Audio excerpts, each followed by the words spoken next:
company we're proposing to start is called Barbell Accessories, and what we're looking to change is this right here. Apologize to you, I'm going to mess with this a little bit.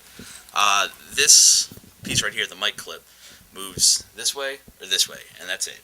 It really isn't very positionable. To change any other directions, you have to adjust the stand itself.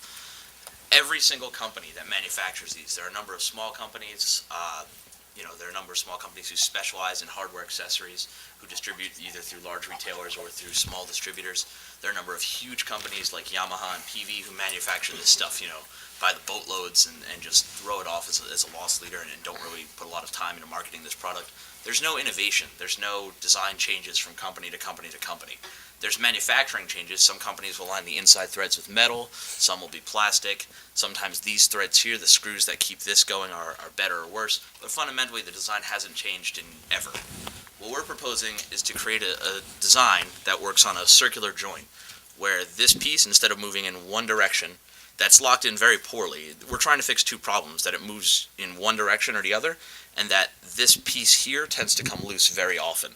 So if you're performing, and you're a musician, you're singing, and the mic starts to slowly fall away, that's a huge problem. It happens at shows that I attend all the time. I've worked as a sound tech for about 4 years. It happens to me constantly. I have to run on stage and reposition microphones. Yesterday in a class here in a Create Your Own Music ensemble, our teacher was trying to play the piano, and the microphone kept falling into the piano, and that doesn't really work out very well either. We think that by fixing these two problems, we have a pretty happy market because no one else is changing this design. And there's obviously a growth market here. We looked at NAMM, we looked at a lot of music merchandising numbers, and there's a pretty inelastic demand for accessories like this in general. Microphone sales have been going up. This is a growth industry with a lot of stagnant designs. We believe by making a really strong product that addresses the needs of the users, whether they're the actual end user, like the musician singing into it, or the sound tech who's placing them, that it's just a better product that fits the needs of the consumer. That's kind of what we're going for. So you're serious about moving forward with this plan? More sort of. Sort of. Well, I have a suggestion.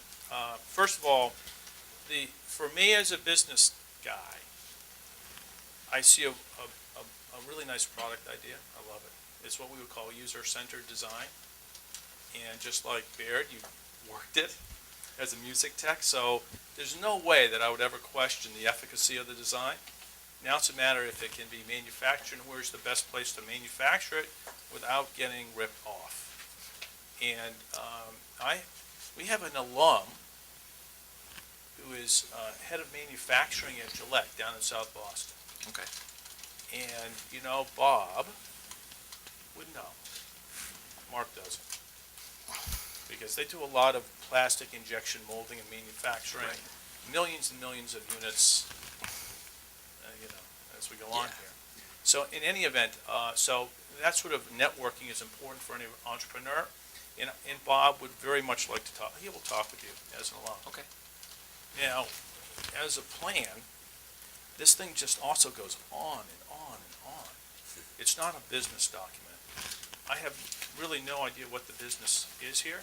Okay. So this is one of these things where it's a great product, and I think that the next pass that you need to do, and you can get coaching here at the university, is how to show yourself, even before us, that it's a good business, that numbers come out of this that show you that it's worth your while spending your time working in this area.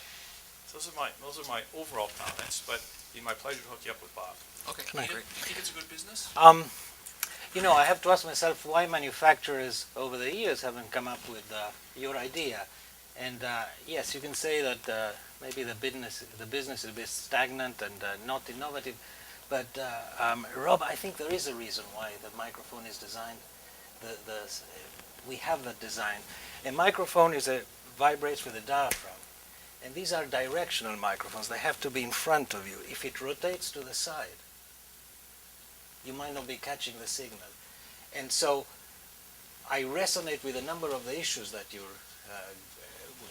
see in the microphone, stuff's falling down. But I have an idea the design has to do with acoustics.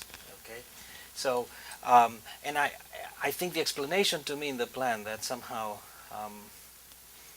the idea that you could come up with an original idea no one has done it before. Well, as soon as you say that, I'm starting to think, well, why hasn't it been done? And I think that's the idea, frankly. Singers need to sing in front of the microphone. You cannot put it on the side; it doesn't work. And they're helping you achieve that goal. The other thing that let's say that you're right, and we could actually, and what I say is not as relevant. I think there was a lot of repetition in your business plan. I found myself reading the same stuff again at the back, at the front. Make it concise, directed, make it lucid, okay, and informative. If you repeat and you say stuff, the reader loses trust in you. So I would say that. And the other thing is your data use is also a bit not as careful as I could. As it could be done. You talk about the accessories industry being about 28% of the music products industry, and then you come up with a number of a value for the clips that you could possibly derive from that number. But the accessories business has strings, has microphone stands, microphone clips, guitar straps, but many other accessories. And the place of this clip in that industry is undetermined. So the value of your sales, to me, is not based on the projections that, okay, I'll take 28% of whatever number. Let's see, the products industry is 8 billion, I take a quarter of that, 2 billion, and then I take 28% of that, and no, it's much more than that. So be careful when you look at the numbers and to make a projection. But I like the hands-on idea that you had in the thing. You know, you had some sense that things could be better because they're crappy. They really are. And so, but I have an idea that the rotation thing is. Well, the idea with the rotation was twofold in that, I guess the one thing I didn't really specifically mention was, the other aspect of it is that we wanted to have it lock incredibly tightly. So it's not the idea that when you're singing it'll be kind of coming from you this way, it's that you can put it this way if you want it this way, but when you go to adjust it and you lock it up, it doesn't move. Okay, so good. Once this gets this way, it stays this way. But if you want to put it another way, if you want to move it a different way, you have that option as opposed to being locked in to sort of a forward and backward motion. Rob, you know what? Rob, is it? Yes. Rob, so I have a mentor, an old friend, who invented the snake light. The what? The snake light. Okay. The flashlight. Yeah. And I don't know how many Black & Deckers made, but let's say millions. Yeah. And I asked him, I said, Alvin, how did you invent the snake light? And he said, well, I was down in the basement one winter night when the pipes broke, and I had to do some plumbing and put in a sump pump. And like all of us, I had to eat a plastic flashlight for like an hour. And I couldn't get the taste out of my mouth for a week.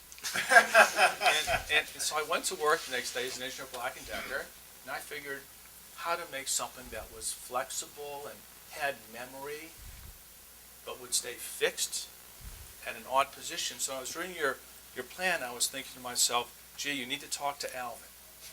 And because there's many accessories, and it's true. Often we find in industry that for the sleepy, mature industries where there hasn't been innovation in 20 years, that's exactly the time where some young person like you comes in with a team and re-examines it. It comes up with a much better way. My one suggestion, just reading through this also, is there any way through Berkeley or through NEC or whoever that you could get leading musicians to use this thing for 6 months or whatever in trial mode, that you could get them to make testimonies to its efficacy, and sort of like do a pyramid down sort of launch, so that people, young musicians, see that these stars want this because it's better, then you might really have something to market with. Okay. I'm sorry for interrupting, but those are some ideas that